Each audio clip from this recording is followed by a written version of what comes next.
Hello everyone, and welcome back to the Hunter Apprentice series with the Pursue the Hunt YouTube channel. I'm Mike, this is Jeremy, and today we're going to be talking about outdoor skills. So before we get into it, make sure you hit that like button, comment as we go through this. Feel free to throw us any comments, we'd be happy to answer your questions there, and the subscribe button as well. So, okay, today, outdoor skills. So as you can see, we're in our studio here, and we won't be practicing any fire building or shelter building today, but we will be doing that as the winter progresses into spring here. We can do some practical application there, but I want to just kind of break down some things that you should have on you or in your pack when you're going on like a backcountry expedition, or even somewhere where you're going to be lacking cell service to be able to communicate with any emergency services in particular. So a couple things with outdoor skills, especially for beginner hunter outdoors people, is that it's hard to be over prepared, especially with some of the new things that are out there at your local hunting shop that you can get that are fairly small, fairly light, that fit in your pack, but come in really handy in emergency situations. So point number one, we want to talk about location. So where are you going? Are you going to be within cell service or are you not? So if you're not, one thing that I do carry with me, even if I am or not, it's always in my pack, is my inReach satellite communicator. So we'll put some links in the description for some of these. You can check out their websites. But the satellite communicator, thankfully, I have not had to use it other than just checking in with the wife on our mountain trips. But they do have an SOS function. So the main purpose for emergency purposes with any satellite communicator, inReach, and there's some other ones out there, is to contact emergency services. Now, you do have to kind of slide the button, press and hold the button to contact, so it doesn't accidentally go off.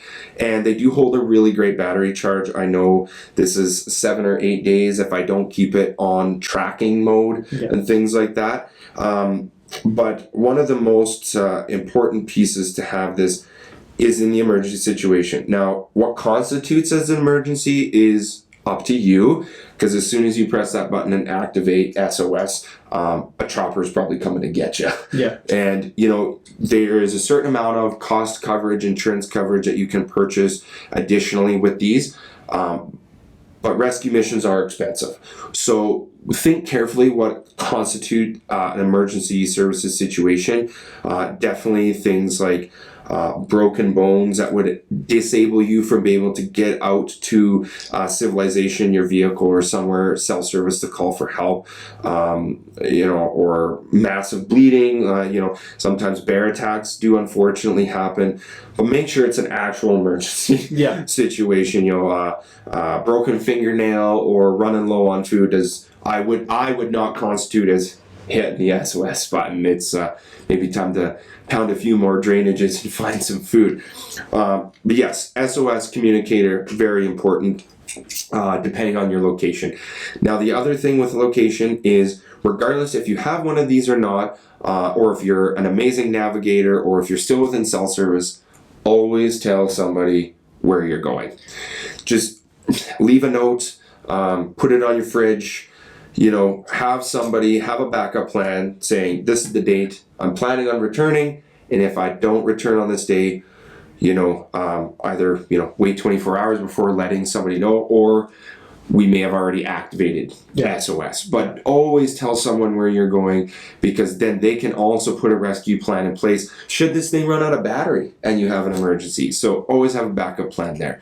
Okay, let's get into survival skills. So, Jeremy, let's talk about some of the fire starting capabilities that we have in front of us here. Yeah, no, we have a couple of different options. One are these waterproof, long burning matches. I think these burn like 7 minutes. Yeah. And they're amazing. They just stay lit. You can also have these extra packets that help keep the fire going. A lot of times in situations you're not going to have dry wood and stuff like that, so something to just kind of keep your fire going. Bic lighter and stuff like that, you can't go wrong with having a Bic light or 2 or 3. What did I bring one with us on our hunting trip and it didn't work? And it failed. So 1, 2, or 3 never hurts. Yeah, exactly. And waterproof. I know this is outside, but we do carry things in Ziploc bags. Yeah. Because if you fall in a creek, that may or may not have happened on our mountain trip. If your pack gets soaked or if your gear gets soaked, having it in like a dry stuff sack or even in a Ziploc bag in a dry stuff sack. The last thing you want anything to get wet is your fire starting equipment. Yeah. Doesn't matter if your clothes get wet. You can dry them out if you have a fire. Yeah. But if you can't start a fire, you're wet and you're cold, hypothermia, all that stuff. So there's some other stuff here. This is kind of like a flint and steel right here as well. So this survival kit by Sol, SOL, Survive Outdoors Longer. They're often available at local hunting shops and things like that where you can, they've got little cotton fire starters here. They've got an emergency, I made a smoke ring. Anyways, attention span of a goldfish. Flint and steel here. This is an emergency whistle that I just taken out of there. But yeah, so these are your main fire starters here, a Bic lighter. And then one thing I wanted to point out is that the package they come in is often waterproof, or at very least, very water resistant. And resealable. I haven't dunked these in water. I'd be curious. This is definitely a resealable one that Jeremy has there. Now, the reason I have my bino pack here is not because it's a survival kit, but what I do in my side pocket here is I carry an extra lighter. So if I am away from my pack, or my pack gets taken by a bear, or my camp gets rummaged through by a bear, or something happens, I have fire starting capability. They're very light. This one is kind of like a bit of a blowtorch. This is a little bit more expensive than a Bic, but I think it was still only $5 or $6. But this one is also very good in wet weather. So having something like this immediately on your person, whether it's in your bino pack, in your pants pocket, jacket pocket, or something that's on you, I think is very important, because should everything else fail, you still have a chance. Survival gear stays in my pack. I'm usually not without my pack, but as an in case, this is always in my bino case or on my person immediately. So there's that there. Okay, so water gathering. Though something I wanted to mention here is this one here. This one does come with an emergency blanket, tinfoil one. This one's a little bit more robust, and it comes with an actual kind of like an orange survival tarp. These are great for keeping you dry, but they're also great for water gathering. You can set them up in a bit of a V shape, so if it's raining, or if you can melt some snow, like put some snow in the sun, that it melts and it trickles and angles into a collection container of some sort. Water is a very key to survival, so you can build a shelter with it and or collect rainwater there. And then we've got some other pieces here too there, Jared. Yeah, we've got our marking ribbon. A lot of times when you travel into an area and it's not really a good trail, if you're trying to take that same trail back, it's good to mark ribbon. A lot of times the trail you walk down on doesn't look like the trail that you walk out on. Yeah. So putting a small ribbon trail is not a bad idea. Yeah, and then also if you harvest game and you have to come back the next day, mark a trail out from camp to that animal, so you don't lose the location on that, and then it's easier to just get going in the morning and get right back at it. A couple other things just here, signal mirror. Oh, look at that. Signaling the camera. See, it works. Emergency whistle. So if you call SOS and they seem like they're walking around you and not finding you, have a way of either building a signal fire, or a lot of survival kits now come with a whistle. If you're in any sort of mountain valley and you blow this thing really hard, I can guarantee you it's going to echo off walls and let at least somebody know that you're in the vicinity, so they don't search the area and leave without finding you in an emergency situation. So Yeah, I would say roll of duct tape, that always comes in handy. Patching up holes in your tarp or tent or something of that nature, even your rain gear. Survival is survival. We have to remember that when we're out hunting, so it's survival first, hunting second, right? So if you're out in the backcountry, you can't very well shoot anything if you're lost, exhausted, hungry, injured, etc. Right? So be prepared first on the survival end.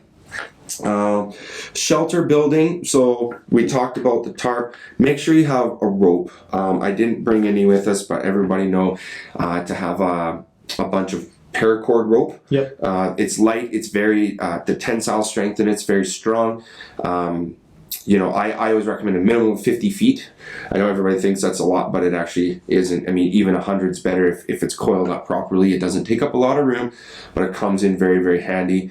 And then a saw of some sort. Foldable, non-foldable. There's the cord chainsaws, something that you could fall small trees in the event that you have to build a shelter, firewood, etc.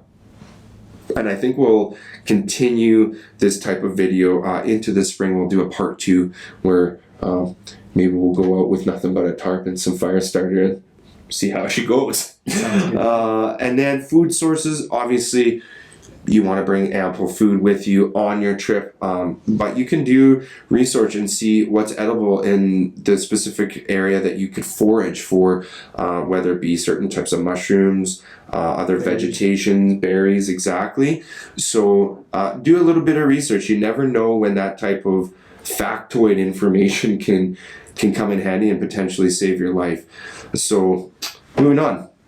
Navigation. So we talked a little bit about pre-trip planning already, just letting people know where you go, directions, having a map and a compass. Again, another fail-safe that's not electronic, can't run out of batteries, but you have to learn how to use it. Yeah. A lot of people don't know how to use a compass, so we'll probably do a YouTube video outside of this one, specifically on compass and map reading, but you can also do your own research as well. Okay, last 2 points here. We've got physical readiness and weapon aptitude. So let's talk about weapon aptitude. Mm-hmm. What's kind of an important couple of points here we can talk about with weapon aptitude? Well, one thing for sure is you want to be very familiar with your weapon.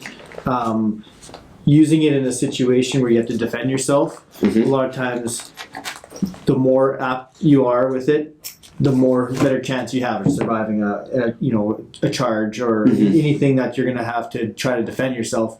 You don't want to be fiddling around trying to remember, how do I do that? How do I do this? Mm-hmm. You want to be prepared and ready and even think these things through where you have, okay, in this situation, what am I going to do first? Because you have seconds to make a move.